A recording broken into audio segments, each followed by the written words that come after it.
Well, welcome everyone to AtariCade 5200, a subsidiary of the Atari 5200 Super Community Podcast. Well, that's a mouthful. As always, we have Mr. Matthew Daly, journalist extraordinaire. Hey everyone, how you doing? We have Mr. Michael D'Angelo. Hey guys, how you doing? He's a lush. And we also have Mr. Rick Reynolds. Rick is I here. am back. He's back. Is he singing? And of course, I'm here, Willie. Oh, yes. Yes. Did you bring your singing voice, Rick? It comes with me, I guess. I don't know. We instituted a new policy last show that you missed. You missed two in a row. You have to sing a little bit of I'm a Little Teapot. So, are you ready? I noticed that I wasn't there to vote on that new policy that was put in place. Nope. So, get ready. Let's get you in tune here. Okay. Go for it. What note is that, though? Like, where is that supposed to be on the scale? Anything you want, man. Want me to start there? I feel like I need the key or something. I'm just not. I'm a little teapot, short and stout. Is that enough? No! Do the whole thing. Come on. I'm a little teapot, short and stout. Here is my handle and here is my spout. That's cool. Wow. My goodness, that was way better than I could have done. He sounds like Lumiere almost from the Walt Disney movie Beauty and the Beast. Oh, be our guest, put our service to the test. All right. So, before we get started, do you have something you want to say, Mr. Michael D'Angelo? You went to a certain party recently. Oh yeah, I went to the Atari Party East at this is the second annual one at Bill Lang hosts, and had a great time. This was 2 weeks ago, and I think it was about 30-something people showed up throughout the day. And yeah, it was a great time. A lot of Atari playing, arcade playing. I didn't have to bring my 5200 this year, which I was happy about. Yeah, he had a 5200 there, so I didn't have to unhook mine. Yay. But I did bring I brought my Master Play. I brought my Atari Max. Ooh. And he had one nice thing. He had the Castle Crisis.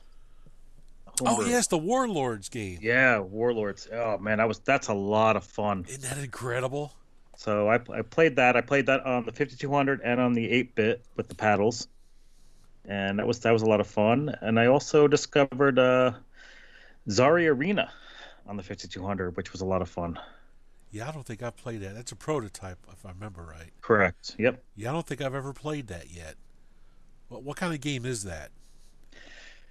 So imagine Super Breakout, but the bricks are vertical and on both sides. Oh. And 2 players.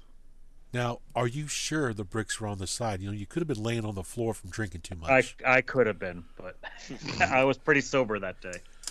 He's giving me a run for the money, man. I got to stay off eBay when I'm drinking.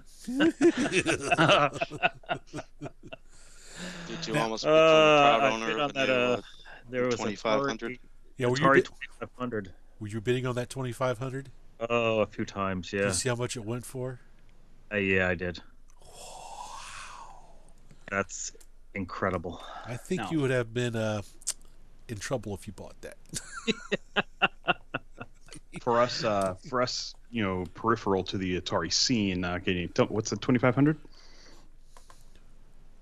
So the 2500 was a prototype of the 2600 with built-in controllers. So it was a paddle and joystick controller, and I think there was only 1 or 2 made. And I think basically it was an Atari Junior inside of it, just for the prototype. But it went for over $10,000 on eBay. Whoa. Holy Yeah. cow. Yeah. Wow. That's amazing. Yeah. It was cool to see a picture of it, though. That was pretty Yeah. cool. Really cool. I would love to see that and play that hands on. So, Rick, since you were gone Yes. for so long, what have you Yes. been doing 5200 wise? Nothing. Well, it got put into a room, and along with all my other consoles, while we redid the basement, and then it got moved back to the basement Ooh. into a nice, spot now. It's got its own little shelf, and it looks so nice up there. What shelf's it on? It's in the rightmost column, second or third down from the top, I think. So kind of in the middle? Yeah. Yeah, it needs to move up a couple. Well, it's kind of more, more noticeable, I think, just a little bit below eye level, so it's got kind of a primo spot there, I think. No, I want it to look down upon the other consoles and go. Anyway, we'll move the pinball, the Atari pinball down a slot and move that one in place. And, I'm looking forward to visiting sometime to see that awesome setup you've got. yeah, it has consumed me for a couple of months. So. Oh yeah, it's like, where's Rick? I don't know. Anybody see Rick? No, he's gone. I saw the photos online. Look really sweet. Oh yeah. Yeah, I'm pretty jealous, Rick. Yeah, I had to share that photo because he's too good to share photos with us. Yeah, right. Screw you people. Did you guys see the upcoming Mr. Do port to the 5200? It's going to be available at the Portland Retro Gaming Expo. I did. I think that looks amazing, and Mr. Do's a pretty great game. So, Oh my gosh! I'm glad to see it come out. I wish I could go to the Retro Gaming Expo and get it, but it'll be available soon enough. I wish I could too, but Al says it'll be available in November, so I'm just going to order it from AtariCade.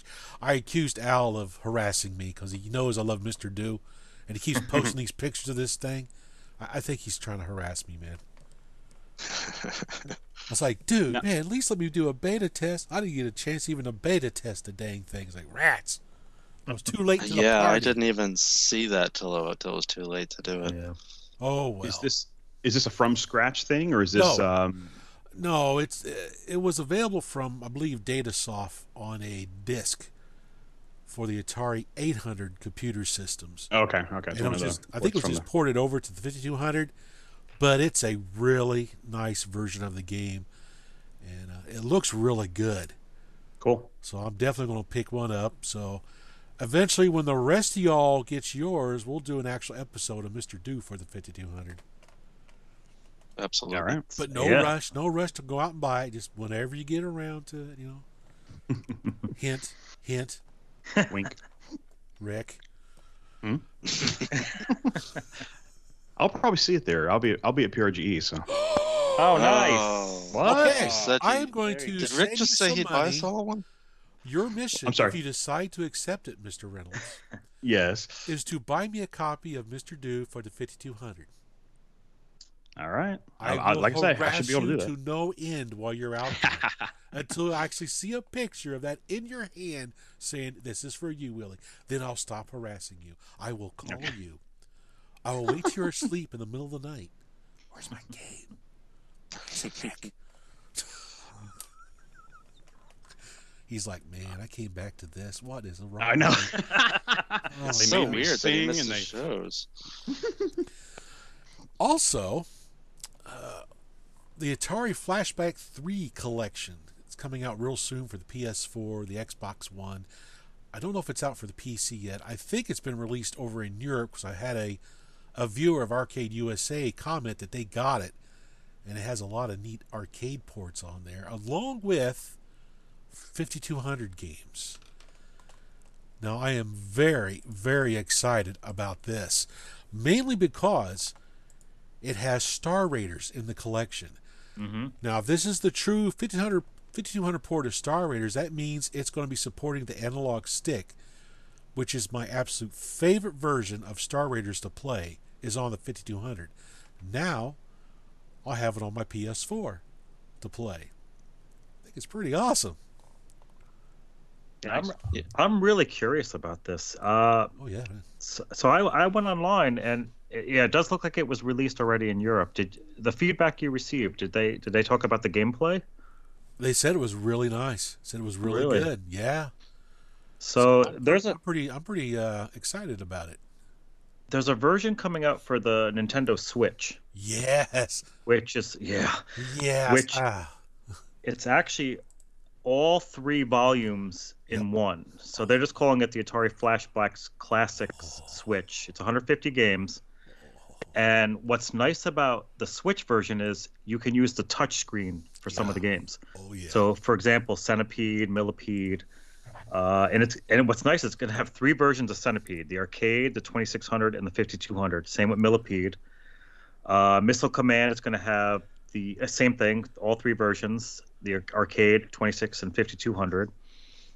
It's also going to have a lot of the 5200 prototypes. So miniature golf that we discussed a couple months ago, the 2600 and the 5200 version. Oh yeah. And the unreleased version of Asteroids for the 5200. So it's going to be very interesting. Yeah, this is going to I'm really make me excited. tempted. This maybe get me tempted to buy a Nintendo Switch. Now those games are going to be on the Volume 3 as well. That's right, but this is for on the go, man. I can't take my PS4 on the plane, dude. And they, for the most part, will support online play. Ooh, I don't know if you've tried this at all. I have Volume 1 and Volume 2 for Xbox One, but every time I try to play online, nobody's available. Yeah, so, I have that problem with the PS4 one. Let's go around. Okay, who's got a Nintendo Switch? I do. I do. And I do. Wait. All 3 of them. Wait a minute. I'm the odd man out? Oh, that's typical. Oh, you don't have one? Frickin' typical. Story of my life. Odd man out. So y'all got a Nintendo Switch? Yeah. Okay, Here we go.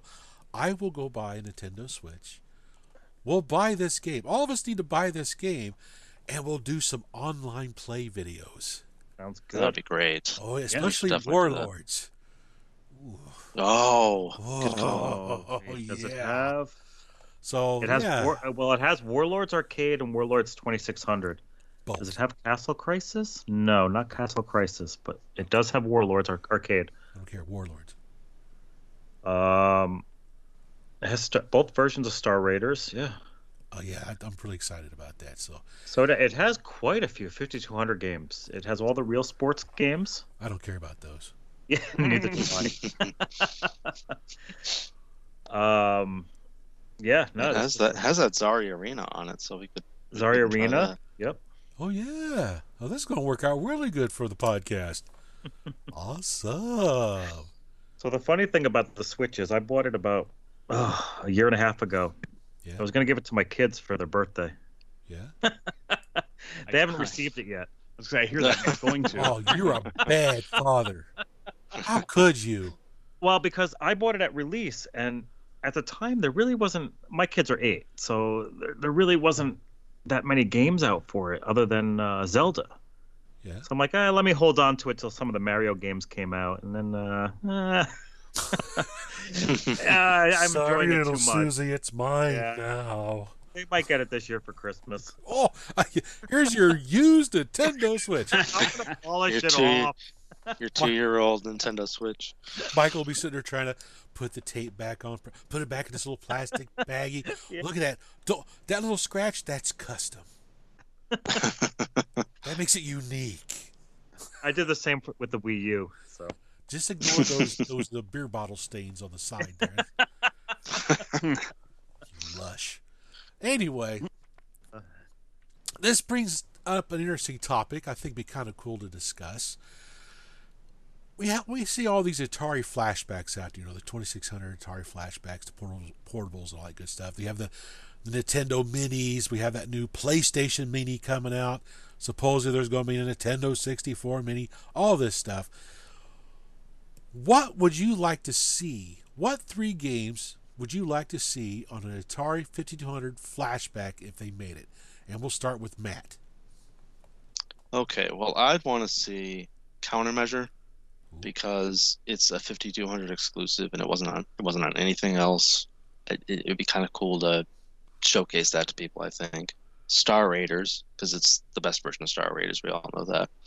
And Rescue on Fractalus, because I think that's a pretty cool game. It came out on a lot of computers back in the day, but the 5200 version is real nice, and it's kind of unique. Yeah, I always like how that alien would come into the ship if you don't get rid of him soon enough, as he pop up in front of that screen. Oh, yeah, that scared the crap out of me. Yeah, I lost my cookies a few times on that game. Mister, go ahead. I just had a quick story about that. I think it was the first year I did a live stream for the Extra Life Day for Children's Hospital. Yeah. I had some folks chatting at me, and somebody said, play Rescue on Fractalus on the 5200. And I'm like, sure, why not? So we start playing it, and he said, this guy said he would donate an extra $100 if a certain thing happened. Of course, I've never played it, right? So I don't know. And he said, land and wait. So I land and wait, and yeah, that alien pops up and starts beating on the screen. My kids go, "What?" And sure enough, he put an extra $100 in for the charity. It was really great. Oh, that's awesome. Yeah, it was cool. Are you gonna do another Extra Life this year? Yep. I'm gonna sign up and start letting people know about that pretty soon. Cool. Oh, good. Cool. Have to make sure you share it on the page so other people can follow along. Try to get some shots of the wall of systems. Just kind of work our way through it. Yeah, awesome. Yeah. Okay, Michael, what are your 3 picks? So my picks would be Space Dungeon. Ooh. And I think that would be a great flashback, especially if they had dual thumbstick controllers. Oh yeah. I think that would work great. Yeah. Kicks, only because that's one of my favorites. Good game. And Vanguard. Oh yeah, that's a fun game. That's just one. Again, that's one of my favorite arcades. So those are all solid choices. Very. So how about you, Mr. Reynolds? Yeah, for my 3 picks, I went with Pac-Man Arcade, a homebrew. Oh yeah. Nice. I really enjoy a good Pac-Man game, and I that one really does a great job on the 5200. Does a great really shows off, I think, that this system is an home arcade system kind of thing. It definitely does. Yep. And then I went with Adventure 2.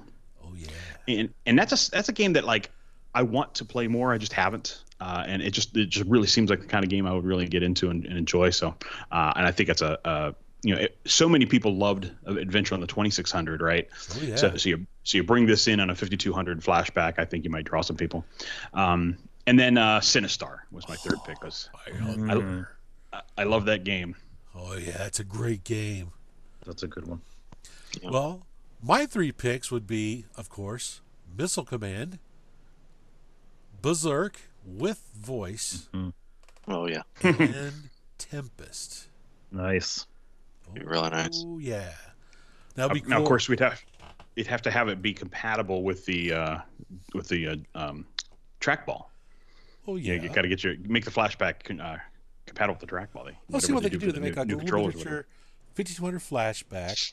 And they can make modern versions of the controllers and a little miniature trackball, a little mini trackball you plug in. Have all the little accessories you could buy for it. And instead of taking up the whole coffee table, it'll take up the side table. Yeah, right. It's a more streamlined, more sexy 5200. Anyway. Yeah, I would buy it in a second. I can tell you that. Yeah, I think it'd be kind of cool, man. It'd be so cool. I thought it'd be a nice little subject to talk about. So, Mr. Matt, what do you have to say about Space Invaders? Space Invaders. Yeah. Never heard of it. Yeah. What's that? What's that? What is that? Well, Space Invaders. If the audience doesn't know, little arcade game came out in 1978 by Taito. It was developed by Mr. Tomohiro Nishikado, who also developed the hardware to play the game on, which is, I think, a pretty impressive feat. Because at the time, they didn't have any development tools for microprocessor-driven games, because there really weren't any. This is one of the first ones. So he created all the hardware himself, and it took about a year to do. Wow. So the gameplay is pretty straightforward. It's 5 rows of alien invaders that march in formation from the top of the screen down to the bottom. It's up to you to destroy them with your laser cannon. They march along with this 4-note beat. They sort of shuffle along right in time with it. This is one of the first games that had any sort of like musical sound during gameplay. It isn't much, but it does kind of keep the time, and I think it one of the things that I like about it, like it draws you in. They return fire, but you do have shields that you can hide behind. You want to be careful because the shields will get damaged by the invaders' bombs as well as your own cannon fire. As the invaders are destroyed, the remaining invaders will start to move a bit faster, so they keep speeding up the more of them you pick off until there's only one left and he's zipping right down towards the bottom. On occasion, the UFO will fly across the top of the screen, and that's worth some bonus points if you destroy it.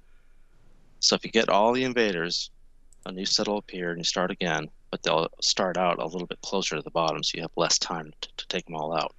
And if they reach the bottom, it's game over, no matter how many laser cannons you have left. Game over, man. Had that happen to me too many times. So as everybody knows, it was a huge hit, not just in the arcades, but at home as well. This is pretty much the game that put the 2600 on the map. It drove system sales, and it's widely credited with making the 2600 a big success. People bought 2600 consoles just to play Space Invaders at home. Oh, yeah. And it's been ported to pretty much every console and home computer imaginable, with a lot of licensed versions and a lot of unlicensed ones. I know I played one called Space Assault on our Radio Shack color computer when I was growing up. I think everything had some sort of form of it, you know. Oh yeah, it was everywhere. You know, AtariCade, the Fairchild Channel F. It was everywhere. Yep. And you know, Keith Robinson talked about the whole Space Invaders thing, that somehow with the way that the copyright or the patent or whatever was protecting the way that was filed, it was somehow filed incorrectly. So the idea of this marching down aliens that fire at you, anybody could make a game that looked a lot like that as long as you didn't call it Space Invaders. Huh. So that's a story he's told at different cons and stuff. And so when they were looking into it, in television had a Space Armada, and they were like very bold about that because they're like, hey, as long as you don't call it Space Invaders, it can be whatever we want. It can be just the same thing. So. Well, So that's why all of them had it. Yeah. Yeah, it's still widely recognized 40 years after its release. Like I think the little pixelated invader. I even saw one. Somebody had made one in the office building across the street from mine. They had put made one out of Post-it notes. You ever see people do that little pixel art in Windows? Just randomly saw that one day, and I was like, that really is. That's almost an iconic symbol for video games in general. Like just how enduring that thing is. So Matt, do you remember the first time you played Space Invaders? Oh sure, I was a little kid, and I had to stand on a stool to reach the control panel. But I do remember playing it at I think it was at a bowling alley or something. But I thought it was super cool, of course. And my dad bought us the Space Assault for our Radio Shack color computer at home, and I played that thing to death, like absolutely to death. It's not really the same. Like the color computer had an analog stick, kind of like the 5200 does. Yeah. Except it doesn't self-center either, and in fact, it doesn't even have like a boot on it, so it's just very free floating. It's almost like a mouse, but with a joystick. It's really kind of weird, but that's how that Space Invaders game played. Was the ship would just move along almost like a mouse cursor. So I played that to death, and I loved it. So I have a lot of fond memories of Space Invaders. And of course, all my friends had Atari, and we played another 2600. I don't think I knew any kid that had a 2600 that did not have Space Invaders also. It was just the automatic thing. Yeah, it's definitely out there. It's a very common cartridge to find. Mm-hmm. Oh yeah, there's one. I think it was the only one that got reprinted, like in all 4 label variants. Yes. Yep. I think it correct. Yeah, I remember when I first saw Space Invaders Arcade. It was at my local arcade, and I absolutely loved the cabinet art. It's a very good looking cabinet, especially with. I always like the ones that have like the projection type image on the back of the moon and the sky. Yes. That is so awesome looking. Yeah, that's very cool. And I really like it when the bass is turned up on the thing too. Yeah, it has good explosion sounds. Oh my God. Yeah. So Rick, where'd you first see Space Invaders? I was trying to think about that. I definitely have memories of playing it, but I don't think I have that sharp memory of the first time It just kind of blends in with all the other arcade games that I was playing at the time. Obviously, one of the real early ones, but yeah, I do remember playing it, and I seem to recall, I don't know, maybe some older kid, an older friend or something like that, telling me about, hey, you really want to take them out in vertical columns at the sides, because I was trying to, knock them. They were coming down at me, so I was getting all the lower ones, right? Go all the way across to get the lowest ones, and then go all the way across to get the lowest ones, and I was never passing like level 1. Right? He's like, hey, get them on the sides so they don't, so they don't march down on you. So, I actually remember some older kid, explaining strategy to me on that game when I was small, when I was younger or whatever. And this game is also, I was learning to program. We had a Commodore 64, and we actually got one of those real early in the run. Like, we actually had a pretty low serial number Commodore 64. Like, my dad was like right on top of that. But I don't know if it's this, if I did this on the C64, or my dad had a Commodore PET at work that he would sometimes bring home. And I think I might have memories of trying to program it on the PET. Like, I'd learned BASIC and was doing funny things with, just print statements, just character graphic stuff. And I remember printing out the guys to march across the screen. And I was using the Pi character that you could get on the Commodore set for the aliens. And I had.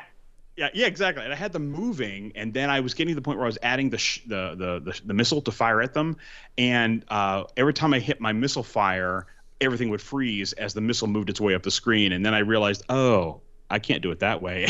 And I didn't know enough at the time to like make an event loop that would go through all the different things that need to be running and stuff like that. And I quickly realized, oh, this might be more complicated than I thought. That's pretty funny.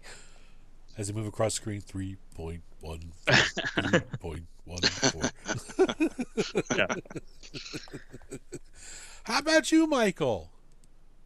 So this was definitely the first arcade game I've ever played. I remember it pretty distinctly. So my dad worked for IBM in the 70s, and he was on they were big onto they had softball teams, and they a lot of employee events. And I remember my dad was on the softball team, and I used to hang out there, and and afterwards they'd go out to like a restaurant or a bar or whatnot. And I remember distinctly one of the places they went to had Space Invaders. So I guess my dad, just to keep me away from his group and whatnot, gave me a couple quarters to play, and that's the first time I played it. It must have been probably 78, 79. Oh, that's awesome. And then a couple of years later, I got my 2600, and Bam. That Christmas, and with Space Invaders and Asteroids. So that was very smart on Atari's part to get that game for the 2600. That was definitely a killer app for that console. Still the best. Yeah, I love the 2600 versus Space Invaders. It's so much fun. Yeah, it's pretty awesome. Yes, has anybody read an official anything from the At Games folks with all the different flashbacks that don't put that version on the Atari flashbacks? They put the more arcadey looking one. I had heard that Taito does not like the 2600 version of Space Invaders. They won't allow it to be put on any of those consoles. That's what I had heard. I'm not 100% sure. But if you got an Atari flashback portable, you can just download the ROM and stick it on there, and then you got it. Yeah. It's just such a weird thing, and you get this Atari console and a very distinctive, game for it that just screams 2600 is not the one you expect. It's kind of a weird experience. Space Invaders is what it is. Yeah, But that's it's not very too bad of strange. a game. It's not too bad, but I prefer to have the 2600 version of Space Invaders on there. Yeah, you get all the variations with it, the moving shields and invisible invaders and all that stuff. I can hear Ferg getting all excited. We're talking about the 2600. It's like, oh! Oh, well. Okay. So Rick, your dad bringing home a Commodore PET from work. That was a pretty heavy machine. Yeah, I know. I maybe I'm misremembering it, but I have memories of that thing being on our, in our dining room. Mm-hmm. And I don't know what he was doing with it, that he needed to bring it home on the weekend or something like that. But it's a big machine. Yeah, we had one. That was actually my first computer was a Commodore PET. Ooh. And Cool. it had a built-in cassette deck and monitor, and Yep. but it was a beast. It's the first computer I ever touched, and Yeah. My dad, more or less, it was like take your kid to work day, or probably wasn't. It probably wasn't that. They probably didn't have that back then, but he had taken me to work for some reason, and it more or less to occupy me. He sat me in front of it and gave me the little, so you've got a PET, kind of how-to manual thing that had basic programs to type in. He goes, here, see what you can do with this. Oh, that's cool. Now we know where you get it from. Yeah, right. Oh yeah, I was hooked. So then, of course, we got a port to the Atari 5200. Now, it's not the arcade Space Invaders. And when we picked this game on our last recording, I had in my mind the Atari 8-bit version of Space Invaders, which has that rocket on the left-hand side and everything. That's a horrible Space Invaders game. I had that in my head when we picked this for the episode. Now, playing this version of Space Invaders on the 5200, I mean, it's got a lot of colorful graphics on it. It has a lot of freaky-looking aliens as well. Of course, one of my favorite aliens is the one that kind of like does the line dance. It's bouncing back and forth on the screen. That's probably one of my favorite aliens to shoot repeatedly. But it's not actually that bad of a game. It plays really well. One of the things I did notice is, if you look at the box art of this game, did you notice that the aliens have wings? Yes. Yeah. They kind of look like Galaxian guys or something. I think they have an identity crisis. But it's They cool must. looking box art. I've always liked the Atari artwork on their boxes. What do you guys think of the artwork on the box? I think it's pretty cool. It's a different take on it, Oh yeah. They did definitely try to change the look of the artwork up to match the different look of the game, and I think that's a good call. And the story in the manual is pretty well illustrated as well. Oh, who's going to read the story? Got to read the story. Who's volunteering? I think Rick said he wants to do it. He's got Yeah. that great do. singing voice. There we go. I don't have it in front of me. I'd have to find it on the net real quick. Well, as we pause for a little station identification, Rick's going to find a page to read the story of Space Invaders. Every time I take a look at the people all around me, there seem to be, at least to me, like the undead walk on earth. And every step that I take, and every movement that I make, I feel that I'm in danger. I feel that I'm a stranger in a strange, strange land. Space invaders, I will never gonna shoot you. I never gonna shoot you. Come along. Space invaders, I will never gonna shoot you. I never gonna shoot you. Come along. Where do I belong? Can you take me home?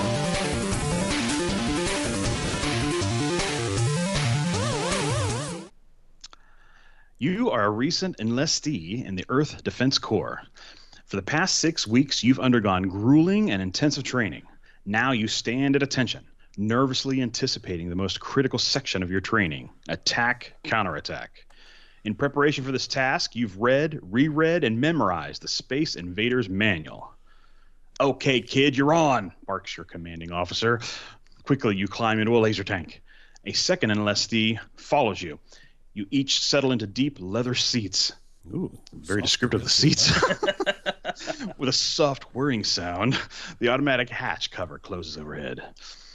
As your eyes adjust to the dim light of the laser capsule, you begin to make out the controls. Mentally, you check off each knob, dial, button, and display. For the next several hours, you and the other enlistee will operate these controls to defend your planet in an attack simulation. The screen in front of you lights up. A column of bomb-dropping aliens advances towards you. What next? For a second, your mind goes blank. Have you learned your lessons well? No time to refer to the manual now. Your commanding officers are watching, and it's your show. Ta-da! Da-da-da-da. Awesome. Cool.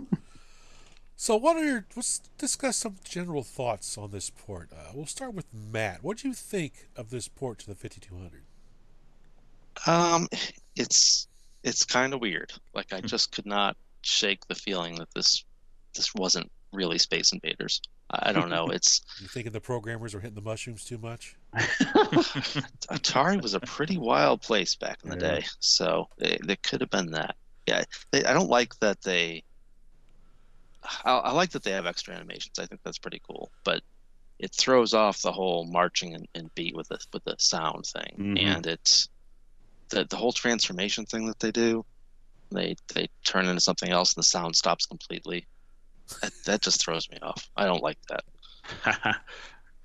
But it's still a pretty decent game. I mean, I played it for a lot longer than I thought I would. I can say that much about it. I think if I'd had it back then, I would have grown to really like it. It's just different. I don't know. I don't know why. I often wonder what made them decide to change it up so much. Because they had a proven hit with it, and maybe they just felt like by 1982 or 3 they needed to do something a little more. Yeah, I'm not sure. it'd be kind of cool to track down Eric Manheis, who did the programming on this. Maybe, yeah, and Marilyn Churchill Thurer, who did the graphics. Be kind of cool to try to talk to them and see what was behind the design of this game, because it is very different from what you expect it to be. Right. I mean, they really could have called this something else. No one would have thought anything of it. Yeah, Stoned Invaders or something. But there's a bug in this game. I tried to find a Yes. corrected ROM because I was determined to beat your score, Matt. I hate you so much. Wow. But there's a glitch in this game for the 60-point UFO. And you shoot the crazy thing. You see the 60 points pop up, but you don't get the value. You don't get those points. No. And I saw it happen. I played the game and I saw this. I knew what my score was. I hit the UFO and it did not increase. I was like, man. Yeah. And I never really noticed it until Michael pointed it out that it does that. I played it a bunch of times and never noticed that before. It's amazing that I mean, obviously, their QA department was asleep at the wheel on this one because, I mean, 60 points is a lot in this game. Oh yeah. And if you only have 50 or 60 points when you hit that mothership and you get 60, you're lucky. and then Yeah. and if your score doesn't increase, I mean that should have been glaringly obvious to them. And that's happened to me quite a bit playing this game, where you really don't want to hit for 60. When you know that bug, you want to hit for 30 or whatever, 10, the highest 20, is 30, after. Yeah. You hit 60, you're like, oh, crap. That's all based on how many shots you fired at. Correct. The value of that UFO varies depending on how many shots you fired on that screen, which is kind of neat, but it is a very, very low scoring game. Oh, yeah. You do a lot of work for not a whole lot of payback. From what I read, especially with the 8-bit version, and I think the 5200 is a port, and then they modified it, is that they were really trying to go for something much different than what was already out there, what they've already done. And if you played the 8-bit, it is a lot different. Yes, it is. Than even the 5200, and it's really bad. Yes. I mean, the 8-bit version, there's no shields. There's a rocket ship on the side that, if I had to read what it was, because I didn't know it was a rocket ship. It looked like some kind of space alien with, little feet. Having babies. Yeah. It's not a good-looking rocket ship. No. The problem with the 5200 version is the port. When the invaders scroll to the left, it's still taking into consideration that rocket ship is there. Yes. So the invaders don't move all the way to the left of the screen. They do move all the way to the right, but not to the left. And that drives me crazy when I'm playing this, because it makes it very difficult. I Yeah, noticed that, but I didn't know anything about the 8-bit version. I just finally saw a little gameplay of the 8-bit version today for the first time. So I didn't know about the rocket and whatever. And I'm playing it, and I'm like, what is it? It felt weird. I couldn't put my finger on it. I realized they're not going all the way to the left. And what is that? And I had the pleasure because I was at the Atari party a couple weeks ago. I actually asked Bill, I'm like, can I play the Atari 8-bit version of Space Invaders, which he had the cartridge for? Brave man. So, yeah. So I've never actually played it. I've seen screenshots, but I never actually played it. And yeah, it's not a pleasant game. The 5200 is a lot better than the 8-bit version. Yeah, So I would agree. I'd heard that, and like I say, I have never played it, so I've only seen the video of it. So, obviously the barriers, the guards, whatever you call them, are missing.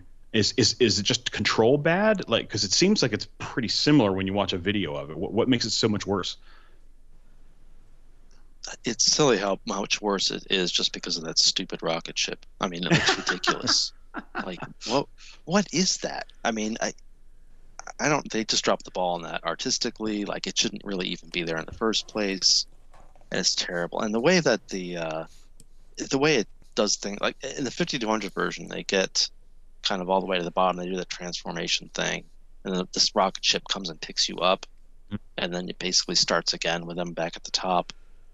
I think the 8-bit version, I'm pretty sure it just keeps going with them stuck at the bottom like that, which is kind of like the arcade, but it makes it, I don't know, I think pretty much impossible once you get to a certain point. That was my big problem. Yeah, and the 8-bit doesn't have shields at all. No, So you don't have those bases at all. right, and that's a huge part of the strategy of the game is using those. Yeah. So You think that breaks it enough, just not having those? I don't know. It would have been nice if it was an option, like the 2600 version, where you had a game select and you had shields or no shields, but I don't. It wasn't even an option. So Yeah, there's no real options in it. no. No. But the 5200 version really grew on me. When I first started playing it, after we talked about it last episode, I was kind of disappointed. But as I started playing, I actually enjoy this version. It is challenging.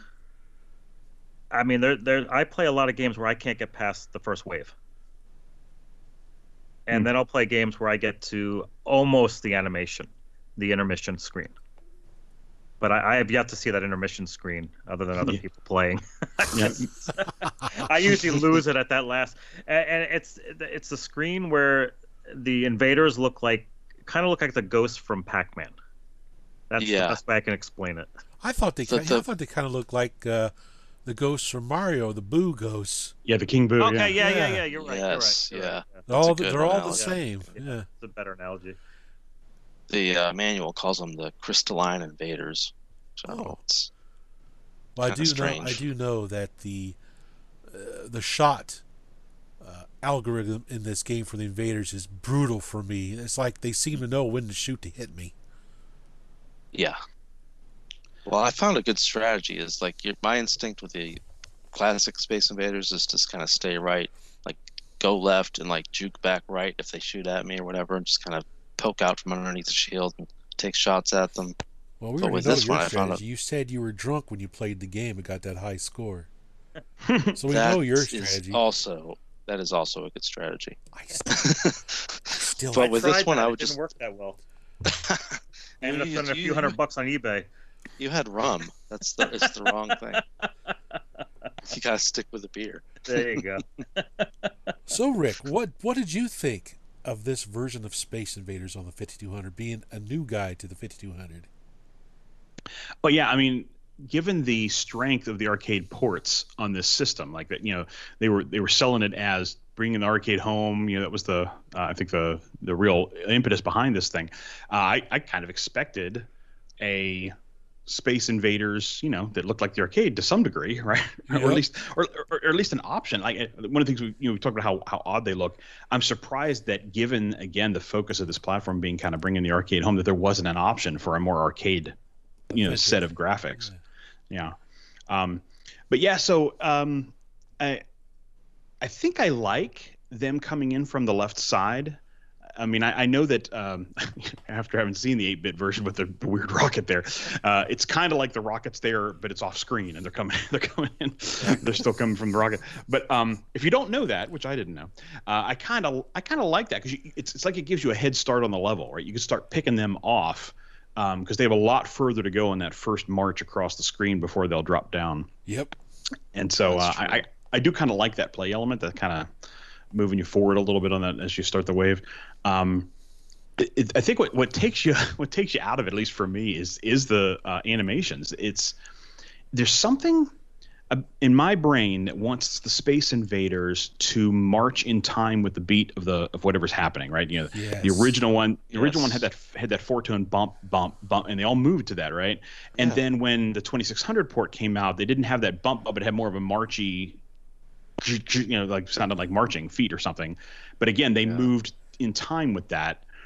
And this thing just kind of, it's like there's just a soundtrack of and they're just kind of flowing along this weird Having a party.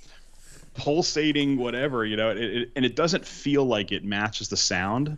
And I expect that from a Space Invader. So that, I think that is always jarring to me when I'm playing it. It's just like it's weird. I don't know. It's kind of strange. Because it doesn't match visually. Visually and sound aren't syncing up at all for their marching, and I think that's what makes me feel weird about it. Because like I've played Space Invaders-ish games on many consoles, right? I mean, it came out for everything, and I enjoy this format of a game. You know, I'll play it on the Channel F. I'll play it on the AtariCade. You know, it's always kind of a fun thing. But there's something weird about this one, and I really think it comes down to that disconnect between the marching sound and the way they're actually moving. They move. It doesn't look like they're marching, right? It looks like they're moving within a little space, and that space is floating as they move across, right? I mean, like I think it's the third wave, which is the second set of aliens. The very bottom one, it looks like there's a fish in an invisible goldfish bowl, and he's kind of going back and forth or something. It's just really strange. And like I said, I'm kind of used to odd designs on these kind of games. You got to do something to differentiate, but there's just, I don't know, there's something about the way they move, and it doesn't match the sounds that kind of is disconcerting, I guess.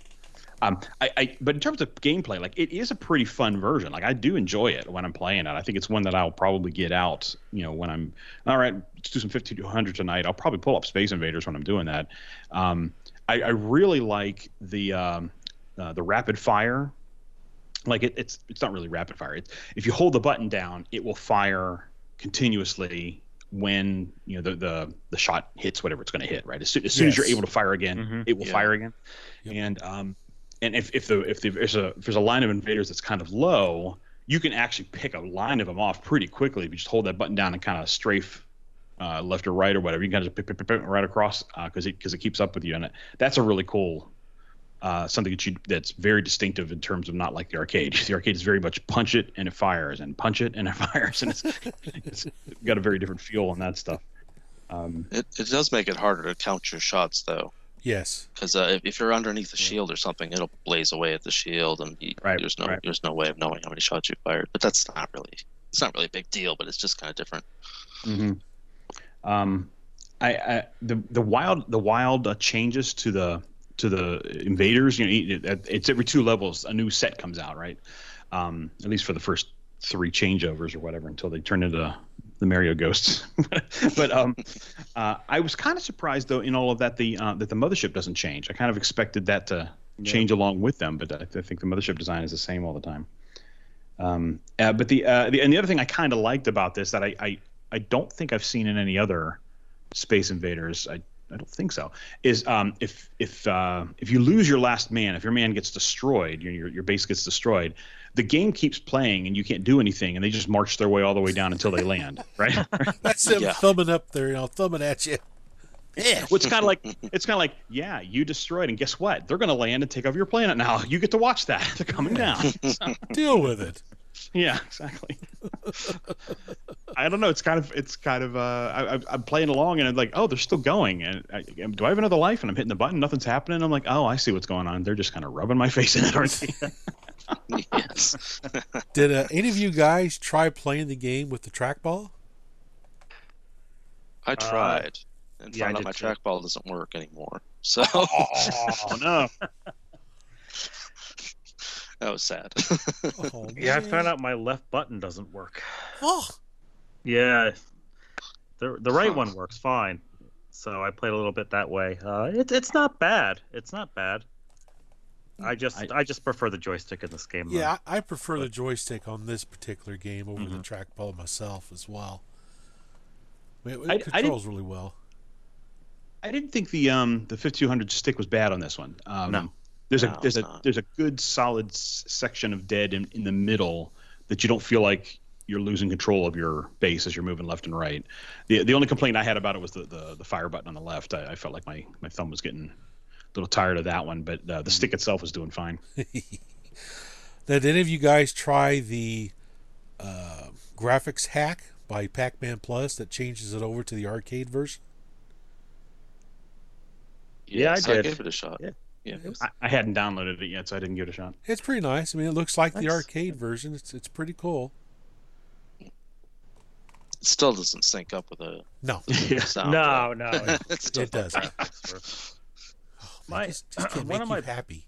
Yeah. I know. I'm just complaining. I don't know. One of my biggest disappointments with this game, it's not so much the gameplay, it's the fact that so Atari had a huge hit with Space Invaders with the 2600. And a lot of that was the game variations.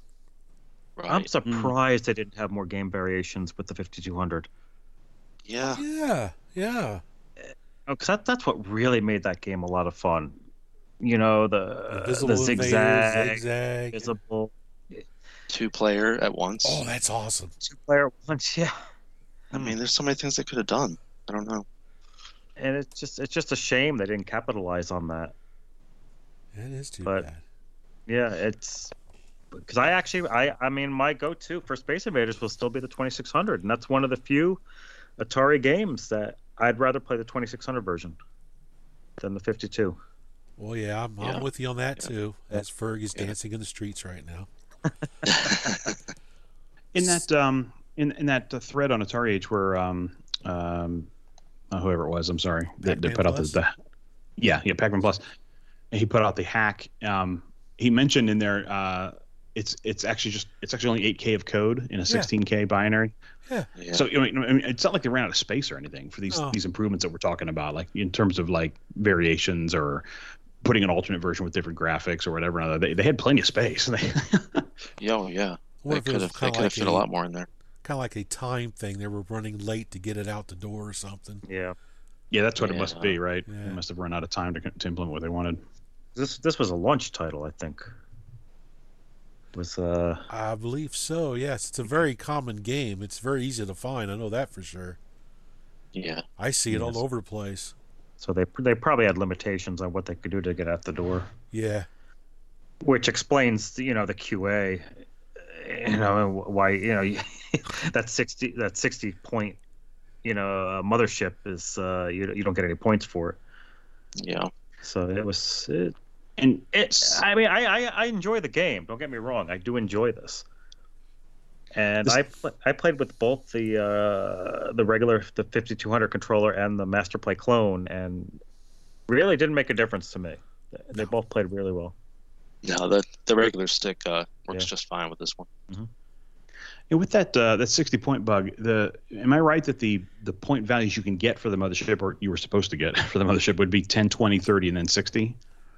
I think that's right. Yeah. Correct. I mean, that's all I ever saw. I kind of assumed that was kind of the pattern or whatever. So 60 being the highest one, kind of reeks of kind of a one-off bug kind of thing in the programmer. Where an index is off by one or something like that, and it doesn't do what it should do in the list or something. Yeah, they forgot to carry the one or something. Exactly. I was trying to find a corrected ROM out there, and I never did find a corrected ROM. I think those sprite hacks. Did the sprite hacks fix it? I don't think so. No. Mm. I mean, I was Yeah, trying none of them everything I mention it. could to find a fixed ROM so I could beat your score, Matt. Mwahaha. I was determined. Yeah, as much as I complained about this game, I played the heck out of it. So Oh, obviously, Say yeah. something. Well, let's What talk did you about end up- high scores here. Uh, Matt, what'd you get for a high score? I actually broke the 10,000 point barrier last Wow. night Oh, for the man. first time. So I got 11,910. Holy cow. Wow. Dude, what are you, some kind of Rain Man or something?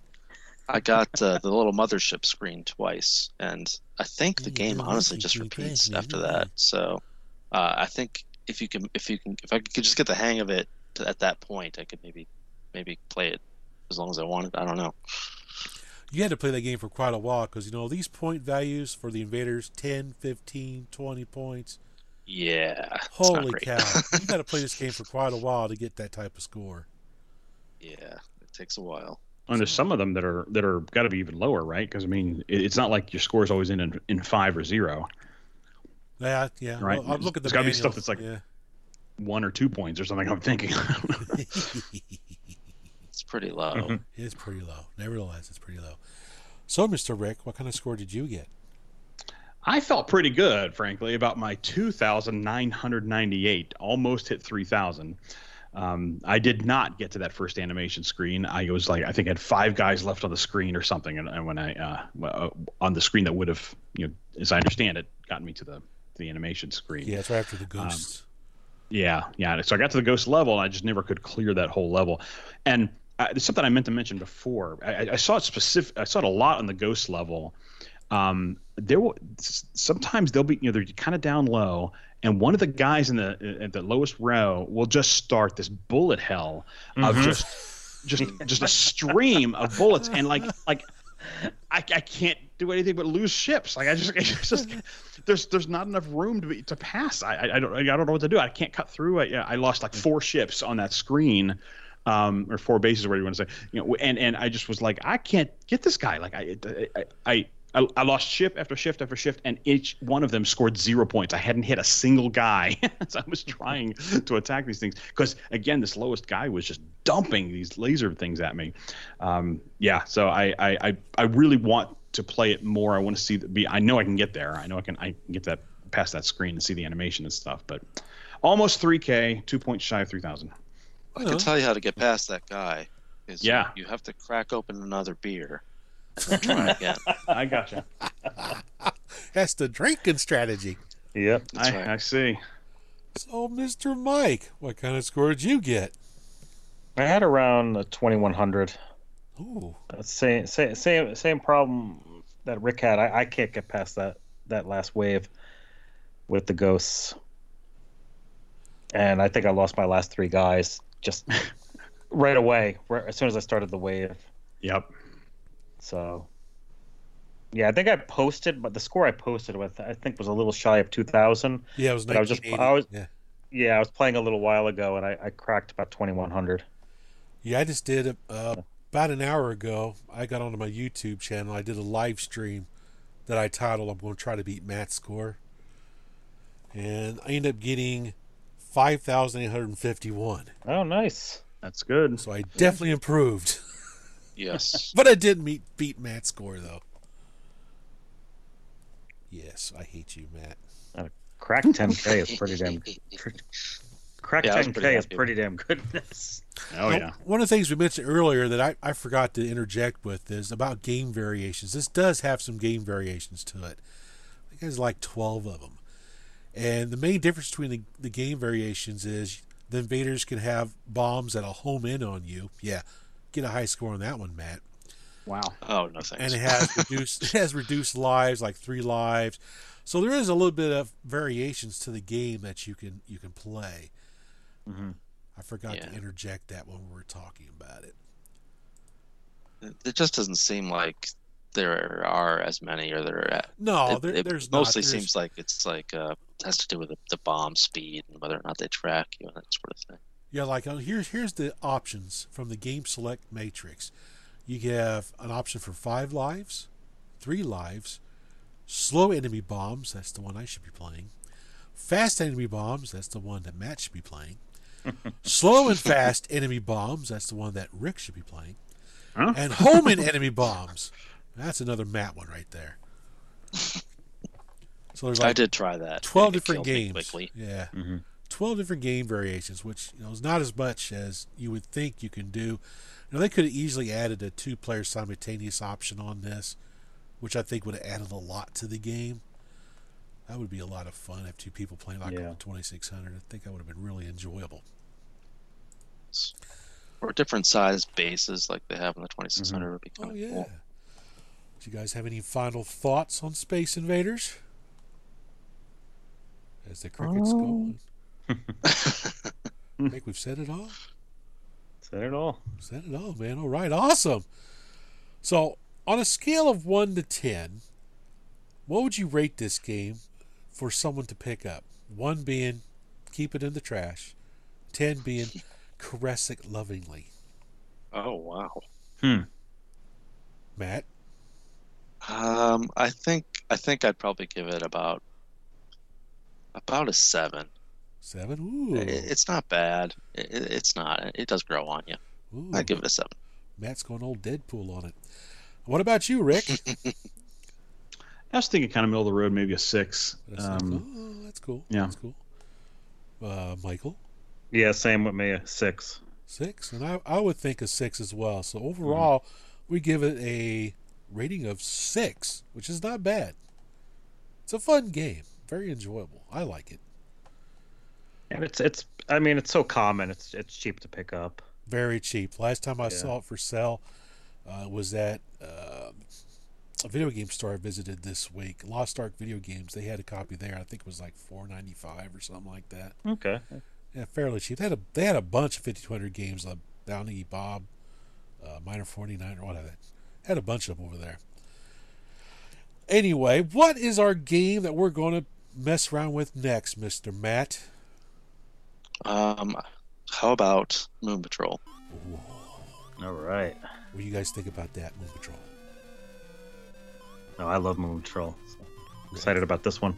Yeah, we just covered Space Patrol on the Intellivision on our last episode. So now Paul's dancing in the streets. We just mentioned television areas. Yeah, that's right. Get right back into that again. So, all right, yeah. Awesome. So until next time, everyone, keep that 5200 alive, plugged in, and retro game your living daylights out of it. Thanks for listening.